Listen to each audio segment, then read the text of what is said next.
Welcome back to Mompreneurs, the real deal, where we are getting real and raw with Dr. Christy. For real this time. We have talked about hormonal health and the importance of that. We have talked about sexual intimacy and the importance of orgasm, which is very important. If you didn't see the last segment, go back and watch it, please. And now, what's another really interesting topic, I think, for mompreneurs is bladder health. A lot of us as mompreneurs, you have the babies and they come out and then everything else kind of falls out. So at least that's how I look at it. Everybody I talk to, that's another taboo topic. I find it very interesting. Nobody really talks about this, but everyone's parts shift during birth, at least most of the people I've talked to. And so some things are leaking, some things are hanging. This is also your specialty. Please talk to us about bladder health and leaking. Sure. Yeah. As a urologist, and I'm also a urogynecologist, this is what I do a lot in my office. After childbirth, with just carrying the baby, even if you have a C-section sometimes, but definitely with a vaginal delivery, all that pressure pushing through, it stretches out the attachments of the bladder and the rectum and the uterus. Everything gets stretched down. And then can start to migrate towards the opening of the vagina. And that can lead to a leaky bladder, overactive bladder, pressure, things not working right. You do not need to live with that. I mean, it's so sad to me that women think that that is normal. And actually, I've heard women say that their gynecologist told them that's normal after you have children. It is not normal, and it is not something that we need to live with. There are very easy solutions for leaky bladder. I have 2 amazing 15-minute surgeries that I can do to help women that have a leaky bladder and solve the problem for them. One of them is a sling, which will last for a few decades, if not for life. 15 minutes, you're in and out. The other one is a little injection into the bladder neck that will help kind of create a tighter seal. That one's great. It has no downtime. The sling, you have a little recovery period. The injection has no downtime at all. So, but it's not as durable. So they're both great options depending on the patient. And then if things are sort of what we call prolapsing, where they're drooping down, I can go in with scopes into the belly and pull everything back up. Go home the same day. Patients kind of take it easy from exercise, but can go back to work in a few days. Very easy solutions, very effective. And I do think it's important to treat these problems, because what I've seen in my 25 years in practice is when these issues aren't treated early, they get worse and worse, and they compound, become a bigger and bigger problem that's harder for me to fix. Becomes harder, it requires bigger surgery, multiple treatments, multiple different therapies. Now, I want to just add, if I can, real briefly, there are many great solutions that don't even require surgery now, where there's the chair that I was talking about that builds up the pelvic floor muscles. Amazing for leakage, especially right after childbirth when the muscles are trying to get re-engaged. And then there's some vaginal treatments that I can do to help tighten up the walls and help improve the prolapse before it gets really, really bad. So there's just amazing that's what I love about what I do, because these women come in and they're just so happy. They're like, why didn't I do this sooner? And that's part of my mission in life, is to let people know about these different treatments and how easy it is.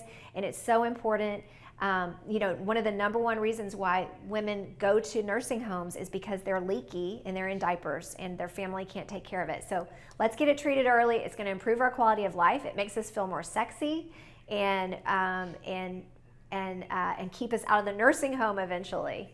So I just want to highlight, ladies, we do not have to live with these issues. It's kind of like the sex topic. And even menopause, I'm gonna be frank, women's health isn't talked about. Nothing in women's health. Why is it taboo? And how do we start generating these conversations and really bring awareness? Because I'm in that menopausal phase right now, and I can't even go to my mom. Like, she doesn't even want to talk about it. And I'm like, is this normal? Is this normal for our family? I don't know, because no one will talk about it. Well, I think what I observe is it's changing, that more people are talking about it. I see some of my colleagues are really honing in on this online. We're getting more education out there so that people are more interested in talking about it and feel more comfortable talking about it. Unfortunately, women's health is very underfunded compared to men's health. That's the bottom line. The studies are usually based on men. They focus on men's studies more than they focus on women's studies. And so we're trying to advocate for more women's studies, to put more money into it so that we can figure out what exactly we need and get the education out there. Well, we really appreciate everything that you're doing and everything that you've brought to us. It has been super enlightening to us, and we're drawing to the end of our show. Unfortunately, we only have a few more minutes. So I want to make sure that our women watching have an opportunity to reach out to you. So how can they reach out to you? How can they learn more? What are some of the ways that they can do that? Well, I did write a book last year that I just wanted to highlight briefly. It's called the BioVitality Blueprint, where I talk about all these issues and more. And it's a plan for just have your elite health and a joyful life. That's what I want people to take away from this is, how can I get all these different areas of my life dialed in so that I can live my very best life that I'm created to do, and whatever I'm designed to give to the world, that I can just keep giving more of that. That's what I want to help women do. And so if they want to find me, I'm at my website for my practice is lifesculptmd.com. And we're also on social media. And then I have my own personal channels on social media under the hashtag or the handle Love Life Medicine. Love Life Medicine. Because I love life and I want people have a better love life. And we're using medicine and surgery and innovative technologies to help women accomplish that. So I'd love for you to reach out to me. Also, I'm on YouTube as well. Well, I'm just going to highlight that book one more time. It is the BioVitality Blueprint, A Woman's Plan for Elite Health and a Joyful Life by Dr. Christy. Pick it up, ladies. It is definitely worth a read. As soon as I met Dr. Christy, I read it on my Kindle because I'm a Kindle reader. But I just wanted to make sure that you saw this because it is amazing, and we need more advocacy in our lives. And Dr. Christy is definitely an advocate for us, all of our mompreneurs. Thank you. And it's on Amazon. You can get this book on Amazon. This has been fantastic, Dr. Christy. Seriously, I feel like I've learned so much. And I think the biggest takeaway, Jen, you can agree or disagree, is really reach out. I mean, I think women are so, and especially mompreneurs, are so used to just living with, lack of sex or lack of orgasms or leaky bladders or prolapsed everything. But you don't have to live like that. And there's little solutions that I can't even believe there's 15-minute surgeries that can change your life that quickly.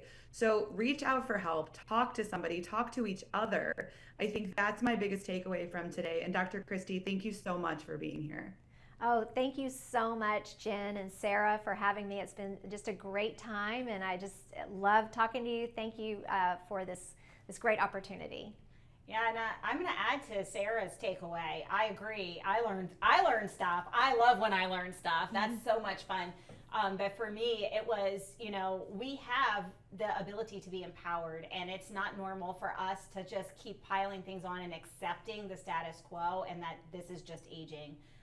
It's not okay. Just because women's health is underfunded, it's not okay for us to put ourselves on the back burner. So yet again, take care of yourself. It is self-care for you to reach out to providers near you if you're experiencing anything that is suboptimal.